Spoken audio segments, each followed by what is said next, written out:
Welcome to ShareTrek. This is Raj here. Today I'm going to tell you a story. The story of a company that started big and has now been acquired by one of the companies in our watch list. So let's get started.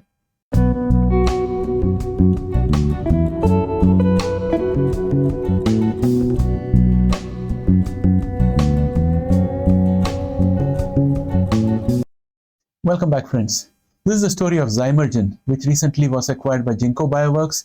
As you are aware, Ginkgo Bioworks with the ticker symbol DNA has been in our watch list for quite some time, and many of the viewers out here do have holdings in DNA. So you'll find this story very, very interesting.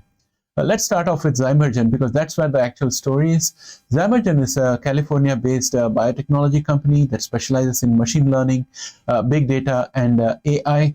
It was founded in 2013 by Jed Dean, Joshua Hoffman, and Zach Serber. Before going IPO, they raised funding up to Series D, totaling $974.1 million. Their lead investors include SoftBank Vision Fund. So they had snagged some really heavyweights into investing into their company. Zymergen pitched an eco-friendly way to create products that typically came from petrochemicals with the tagline "Partnering with Nature." Zymergen planned to engineer microbes that could be fermented to make these products that typically came from petrochemicals. It was something similar to using yeast to ferment bread dough. So that's the kind of a pitch they made. With Joshua Hoffman as the CEO, they raised $300 million in their IPO in 2021 and acquired three companies: Radiant Genomics in 2018, Evolve in 2020, or I would say On Evolve in 2020, and Loro Therapeutics in 2021. Zymergen went public at $31 a share in April and traded as high as $48.50, valuing the company at $4.8 billion at one time. Then, on August 3rd, 2021, the company share price fell sharply to $11.07, taking the valuation from $4.8 billion at its peak to $1 billion. At the core of this fall was the press release from the company that said Zymergen recently became aware of issues with its commercial product pipeline that will impact the company's delivery timeline and revenue projections. Accordingly, the company no longer expects product revenue in 2021 and expects product revenue to be immaterial in 2022. They also added that the company is also evaluating emerging data on the total addressable market for foldable display application, which was one of their target products, and which indicates a smaller near-term market opportunity that is growing less rapidly than anticipated, as well as its impact on Zymergen's sales forecast. The company will conduct a re-examination of Zymergen's target markets, confirming our past views or altering them if the data indicate a shift in market focus is appropriate. So this particular statement literally pulled the rug from under the feet of investors, because the investors were sold a proposition, and now the company was saying that not only are they not able to generate revenue this year, but they can't do the next year. And at the same time, they are saying that they have to re-examine the entire basis on which the company was founded.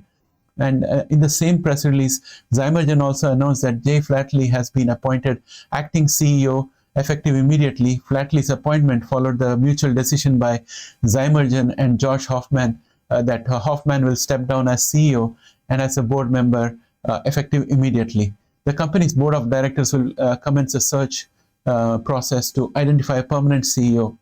Meanwhile, Sandy Peterson will serve as Zymergen's lead independent director, while Flatley moves into the role as acting CEO. So this is the background, and if you had to look at the effect of the press release, it sent a chill down the spine of investors. So this is the story of Zymergen. Fast forward a year, and we have news that Ginkgo Bioworks is acquiring Zymergen. Ginkgo Bioworks has signed a definitive agreement for the acquisition of biotechnology company Zymergen in an all-stock deal worth $300 million. According to the agreement, 5.25% of the pro forma merged business will be owned by stockholders of Zymergen following the acquisition.